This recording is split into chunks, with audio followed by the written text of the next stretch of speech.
23-ാം സങ്കീർത്തനം. യഹോവ എന്റെ ഇടയനാകുന്നു, എനിക്ക് മുട്ടുണ്ടാകയില്ല. പച്ചയായ പുൽപ്പുറങ്ങളിൽ അവൻ എന്നെ കിടത്തുന്നു. സ്വസ്ഥതയുള്ള വെള്ളത്തിന്റെ അരികത്തേക്ക് എന്നെ നടത്തുന്നു.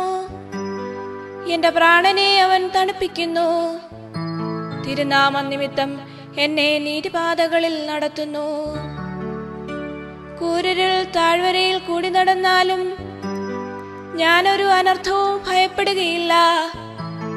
നീ എന്നോടുകൂടെ ഇരിക്കുന്നുവല്ലോ, നിന്റെ വടിയും കോലും എന്നെ ആശ്വസിപ്പിക്കുന്നു. എന്റെ ശത്രുക്കൾ കാണുക നീ എനിക്ക് വിരുന്നൊരുക്കുന്നു. എന്റെ തലയെ എണ്ണ കൊണ്ട് അഭിഷേകം ചെയ്യുന്നു.